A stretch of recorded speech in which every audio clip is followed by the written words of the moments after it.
કારણસર થતું નથી કે કમલમમાં અને ગાંધીનગરમાં તમે એવો મેસેજ આપી દો કે ભારતીય જનતા પાર્ટીની વિચારધારા સાથે જોડાયેલો માણસ સાંસદ અને ધારાસભ્ય તો ઠીક, ઘેડ વિસ્તારમાંથી હવે સરપંચ પણ નહીં થાય. આટલો સંકલ્પ તમે કરી દો કે તમને બાપા કહેવા માટે તમારા ચરણોમાં આવશે. મારી પૂર્વે સાથી વક્તાઓમાંથી કોઈએ કહ્યું એવા ખેડૂત હાથ ઊંચો કરો જેના માથે 1 રૂપિયાનું દેવું ના હોય. એક પણ ખેડૂતનો હાથ ઊંચો થયો નહોતો.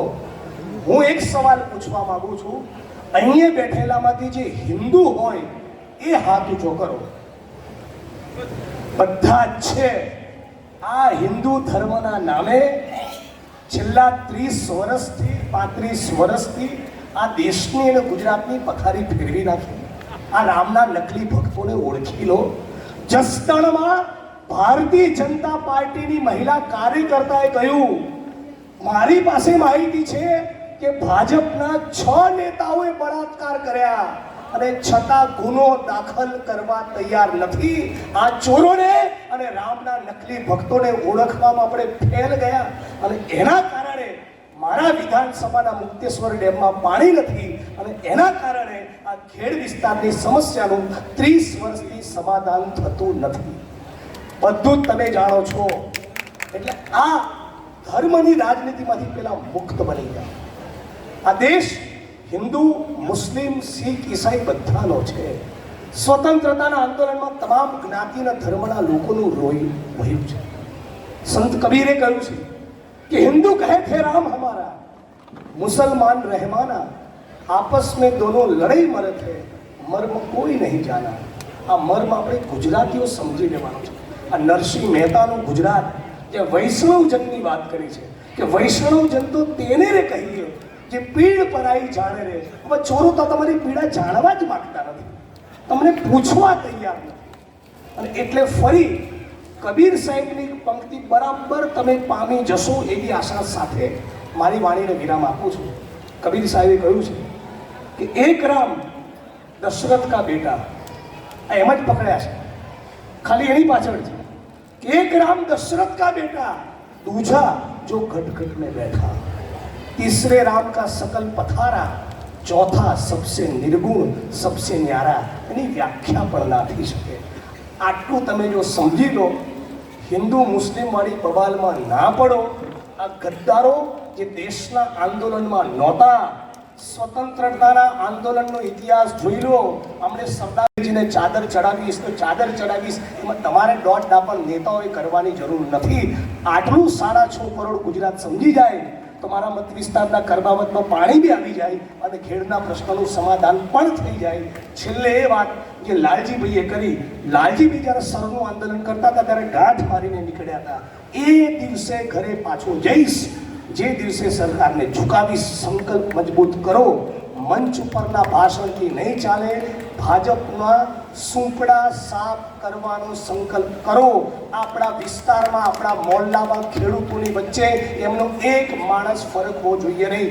ગેટ આઉટ કહી દો અને ખેડની વાત કરો, પછી તમારા વતની વાત કરો. આટલો જો સંકલ્પ કરીશું તો ચોક્કસ વિજય થશે. સંયુક્ત કિસાન મોરચાના બધા જ સાથીઓ, સર્વ પક્ષના સાથીઓ, સર્વ સમાજના લોકો, હું અમે બધા જ તમારી સાથે છીએ. આપ સૌએ બોલાવ્યો, આમંત્રણ આપ્યું એ બદલ આપ સૌનો ખૂબ ખૂબ આભાર. જય ભીમ, જય ભારત, जय संविधान. अध्यक्ष पाल भाई जो सभी को एक साथ इस मंच में लाके रख दिए किसान संगठन के नेतृत्व में, मैं उनको भी बहुत बधाई देता हूं और आप सभी किसानों को बहुत बहुत बधाई देता हूं. आप सब जानते हैं हम सब लोगों के लिए बहुत बड़ी चुनौती है. आज देश का किसान, हमारा भारत देश कृषि प्रधान देश है, पर सबसे ज़्यादा अत्याचार और न्याय किसानों के ऊपर होता है. सबसे ज़्यादा आज हमारे किसान दिन रात मेहनत करके अन्न उगाते हैं, सबको खिलाते हैं, पूरे देश के लोगों को, से पूरा देश चलता है. पर जब किसानों की बात आती है, किसान एक वो ताकत है, आप किसी भी सरकार को गिरा भी सकते हैं, किसी भी सरकार को बना सकते हैं. आप सरपंच, जनपद, जिला पंचायत, विधायक, सांसद, सारे चीज़ें आप लोग चुनते हैं, पर संघर्ष आप लोगों को सबसे ज़्यादा करना पड़ता है. आप सब लोगों को सच्चाई समझने की जरूरत है कि ऐसा क्यों होता है। आज किसान चाहते हैं कि हमारे फसलों का दाम अच्छा मिले, ज़्यादा मिले हमारे मेहनत के अनुसार अच्छा मिले, पर कभी उनको फसलों का दाम नहीं मिल पाता है। खाद, बीज, जो कृषि से संबंधित जो भी मशीनरी जो आती हैं, जो कृषि से संबंधित जो उपकरण होते हैं, वो सारी चीज़ों में 18%, 28% GST लगता है। किसानों को समय पे बिजली नहीं मिल पाती। आपके जो इकोजन सेंटर है वो जब प्राइवेट कलर या निजी हाथों में जाता है, आप लोगों की जमीन बड़े बड़े कंपनियों को दे दी जाती है।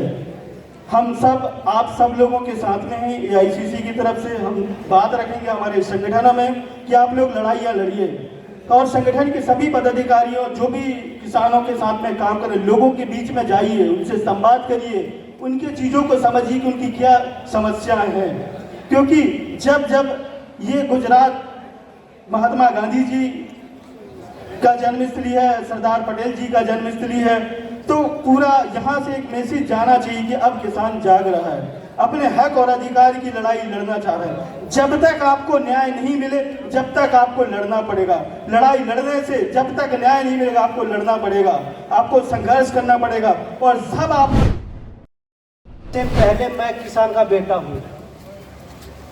जब से मैं किसान आंदोलन जब से चला है 2021 में, जब पहली बार 2021 में जब आंदोलन चला था, उस समय भी मैं किसान भाइयों के साथ खड़ा था, स्पोर्ट्स के साथ साथ। लेकिन जो आप अपना दर्द लेके पूरे देश में, कि एक सिर्फ एक गुजरात की या एक जूनागढ़ की प्रॉब्लम नहीं है, ये पूरे देश में ये प्रॉब्लम है। किसान आज जो आवाज़ उठा रहे हैं अपने पूरे देश में, और ये पहली सरकार है जो किसान को आतंकवादी बोल रही है। जो आवाज़ उठाता है, चाहे किसान हो, चाहे जवान हो, चाहे खिलाड़ी हो, सबको आतंकवादी, खालिस्तानी, पता नहीं क्या क्या टैग देते हैं। यहाँ पे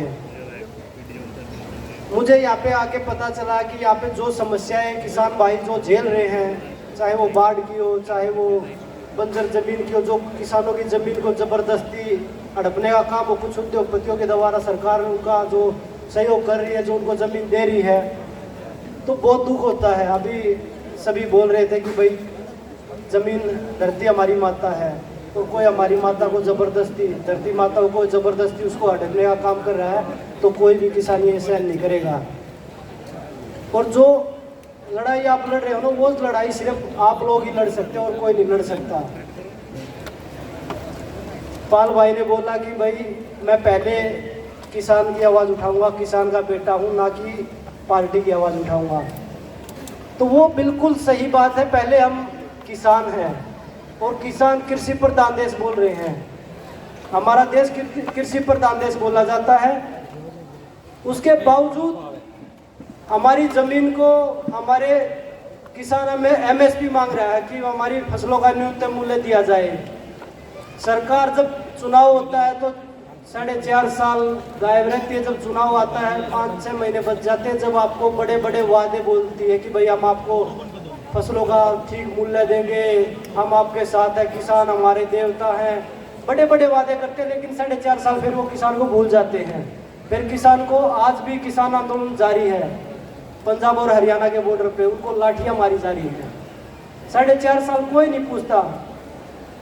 किसानों की बात हमारे सभी वक्ता यहाँ पे कर रहे थे कि भाई हमारे किसान भाई पूरे देश में आंदोलन लड़ रहे हैं, अपनी आवाज़ उठा रहे हैं। लेकिन मैं एक खिलाड़ी होने के नाते बताता हूँ कि भाई जब हमारी बेटियाँ, खिलाड़ी बेटियाँ, देश की बेटियाँ थी, जब वो मेडल जीतती है तो वो पूरे देश की बेटियाँ हो जाती हैं। जब वो बेटियां जंतर मंतर पे आवाज़ उठा रही थी तो उनकी सूद लेने वाला कोई भी नहीं था। बीजेपी के सांसदों द्वारा हमने लेटर भेजे गए थे। मैं उस आंदोलन में बेटियों के साथ खड़ा था। हमने वो लेटर भेजे थे बीजेपी के सांसद, जो जितनी भी महिला सांसद थी, उनको सबको कि आप आइए इन बेटियों का साथ दीजिए। लेकिन साथ देने के लिए कोई नहीं आया। तो इसका मतलब ये है कि जो हमारी बेटियों का चीरहरण कर रहे हैं, उनके साथ सरकार के लोग खड़े होते हैं, उनका सपोर्ट करते हैं। तो ऐसी सरकार का हम क्या करेंगे? उससे हमारे किसान भी दुखी हैं, हमारे जवान भी दुखी है, अग्निवीर। ये लड़ाई आपकी फसल और नस्ल की लड़ाई है। ये खाली फसल की लड़ाई नहीं है, आपकी ज़मीन की लड़ाई नहीं है। ये आपकी नस्ल की भी लड़ाई है जो इसको ख़त्म किया जा रहा है, क्योंकि हमारे युवा आज बेरोजगारी की दर दर ठोकरें खा रहे हैं, वो विदेशों में डोंकी मार मार के जा रहे हैं, जो बहुत सारे युवा बीच में ही दम तोड़ देते हैं पहुंचने से पहले ही। तो जो लड़ाई आप लोग लड़ रहे हैं, मैं एक किसान का बेटा हूँ, आज गेड़ में मैं आया हूँ महापंचायत में, मैं आपसे वादा करता हूँ कि जो लड़ाई किसान भाई लड़ेंगे, संयुक्त किसान मोर्चा जो लड़ाई लड़ रहा है, एक किसान का बेटा होते हुए, एक पहलवान होते हुए, पहलवान कभी हार नहीं मानता और नहीं किसान कभी हार मानता। मैं आप लोगों के साथ हर लड़ाई में आपके साथ खड़ा रहूंगा। हमें भी किसी चीज की जरूरत नहीं थी, बढ़िया नौकरी थी, ठीक रोटी खा रहे थे, बढ़िया गेम कर रहे थे, अपना कुश्ती कर रहे थे, लेकिन बात हमारी बहन बेटियों की इज्जत और मान सम्मान की थी, इसलिए हमने रोड पे आना पड़ा। और वही लड़ाई आप लड़ रहे हो अपनी जमीन के लिए, अपनी फसल के लिए, अपनी नस्ल के लिए। इसलिए मैं आप सबसे विनती करूंगा कि आप ज़्यादा से ज़्यादा, अभी जो घरों में जो लोग बैठे कि भाई हमारी तो ठीक ठाक चल रहा है, वो ठीक नहीं चल रहा है सब कुछ, क्योंकि बारी सबकी आनी है। आज मेरी बारी है तो कल आप लोगों की बारी है, बारी सब एक एक करके सबकी बारी आएगी। तो अभी समय है इकट्ठा होके मजबूत होके लड़ना, क्योंकि जो एक लड़ाई हम लड़ रहे हैं वो मजबूती के साथ इकट्ठा होकर जो लड़ाई लड़ेंगे, सरकार को हम ही लोग बनाते हैं। अगर हम इकट्ठा हो गए तो कोई सरकार आपके आगे कुछ भी नहीं है, चाहे वो कोई भी सरकार हो। तो आप लोग इकट्ठा होकर मजबूती के साथ आवाज़ उठाए, चाहे वो किसान भाई की आवाज़ है, चाहे वो जवान की आवाज़ है, चाहे वो महिला हमारी मातृशक्ति की आवाज़ है, क्योंकि हमारी बहन बेटियों की इज्जत से बड़ी हमारे लिए कोई भी चीज़ नहीं है। अगर उनके ऊपर कोई आँच आएगी तो हम सब इकट्ठा होकर मिल के लड़ेंगे। और वो चीज़ आपने हमें दी है, क्योंकि हमने जंतर मंतर पे देखा कि पूरा देश हमारे साथ खड़ा था, उन बेटियों के साथ खड़ा था। लेकिन कुछ बीजेपी की IT सेल थी, बीजेपी के कुछ नेता थे जो लड़कियों को डरा के धमका के पीछा हटाना चाह रहे थे, अपने नेता का सपोर्ट कर रहे थे।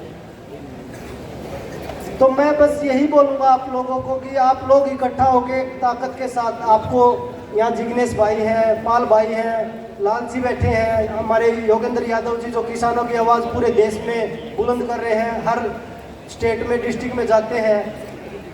ऐसे आप लोगों को लड़ने वाले जो लोग आपके आगे खड़े हैं, उनके पीछे बहुत बड़ी टीम होती है जो उनको सपोर्ट करती है, जो असलियत में लड़ाई लड़ती है। तो वो टीम आपको इतनी मजबूत टीम मिली है, आप सब इकट्ठा होकर लड़िए और आप हर उस सरकार को, हर उस ताकत को झुकाने का काम कर सकते हैं, जो आप सोच सकते हैं वो आप कर सकते हैं। तो मैं यहाँ पे आया हूँ आप लोगों के लिए यही है कि भाई, चाहे वो हमारे नेता श्री राहुल गांधी जी हो, उन्होंने भी किसानों की आवाज़ उठाई है और वो भी कहते हैं कि भाई हम किसान भाइयों के साथ खड़े हैं, मजबूती के साथ खड़े हैं। कांग्रेस पार्टी पूरी आप लोगों के साथ खड़ी है और मैं किसान का बेटा होते हुए आप लोगों के साथ हर लड़ाई। આ સરકાર છે ને એ ખરેખર સરકારને લાયક જ નથી। એને ખેડૂતોની ચિંતા નથી। ખેડૂતો ડર ઊભો કરાવે ત્યારે રાહત પેકેજ જાહેર કરે, અધૂરા અભ્યાસ સાથે રાહત પેકેજ જાહેર કરે, સર્વે કર્યા વગર રાહત જાહેર પેકેજ કરે। જુલાઈમાં જે વરસાદ થયો એ અમુક વિસ્તારમાં થયો, ઓગસ્ટમાં જે વરસાદ થયો એ અમુકમાં થયો। જુલાઈમાં જે નુકસાન હતું 33% નુકસાન સરકારે સ્વીકાર્યું, પછી માથે વરસાદ પડ્યો ઓગસ્ટમાં, અને જુલાઈમાં જે વરસાદ પડ્યો એનાથી 4 ગણો વરસાદ પડ્યો। તો જે 33% નુકસાન હતું એ પછી 4 ગણો માથે વરસાદ પડે તો કોમન સેન્સ સામાન્ય માણસને ખબર પડે કે એ 4 ગણા વરસાદના કારણે પાક સંપૂર્ણ પહેલા 33% હતો, પછી ઓગસ્ટમાં વરસાદ પડ્યો એ સંપૂર્ણ નુકસાન ગયું છે। તો સરકારે જ્યારે સંપૂર્ણ નુકસાન ગયું છે તો એ એમ કે જુલાઈમાં લાભ લીધો હોય એને નહીં આપીએ। અને બીજું, આ સરકારે એવું એ કર્યું છે, જુલાઈનું જે આપ્યું છે, જાહેર કર્યું છે, એમાં એક જિલ્લાને આખા જિલ્લાને લીધો છે, બીજા જિલ્લાનો ક્યાંય કરતાં ક્યાંય સમાવેશ જ નથી કર્યો। તો અમુક એવા છે કે જે ખેડૂતોને, દાખલા તરીકે મને 50 વીઘાનું નુકસાન છે અને તમને 5 વીઘાનું નુકસાન છે, બરાબર છે, પણ એ નુકસાન માત્ર 10% છે, તો તમને સંપૂર્ણ પૈસા મળ્યા છે, મને 50 વીઘાનો મારો પાક પૂરો ફેલ થયો હતો તોય રૂપિયા મળ્યા નથી। એટલે આ સરકાર છે એ બના નિર્ણયો તગલગી નિર્ણયો હોય છે, અભ્યાસ કર્યા વગરના હોય છે, અને આમે 8 પાસ ગૃહમંત્રી હોય ત્યાં અપેક્ષા બીજી શું રાખે। આ મહાપંચાયત પૂર્ણ થયા બાદ તમને શું અપેક્ષા છે કે સરકાર શું નિર્ણય લેશે?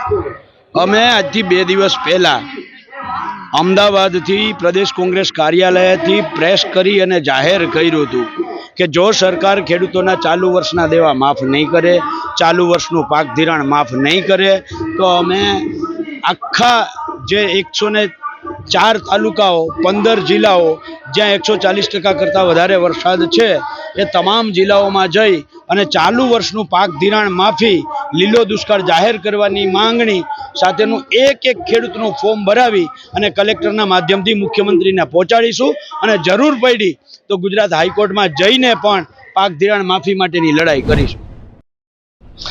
જાણે ઘેડ વિસ્તારના ખેડૂતોની મશ્કરી ચાલતી હોય એમ છેલ્લા 30 વર્ષથી અહીંના ખેડૂતો અને પશુપાલકોને ભારતીય જનતા પાર્ટીની સરકાર વચન આપી રહી છે દરેકે દરેક ચૂંટણીમાં કે જે નદીઓનું પાણી તમારા ગામડાઓને બરબાદ કરે છે એના માટેનું કોઈ આયોજન કરીશું. 30 વર્ષથી કોણીએ ગોળ લગાડે છે અને એ છતાં ભાજપની સરકાર કશું જ કરવા માંગતી ન હોય. આજે સંયુક્ત કિસાન મોરચાના ઉપક્રમે હજારોની સંખ્યામાં ખેડૂતો ઉપસ્થિત રહ્યા.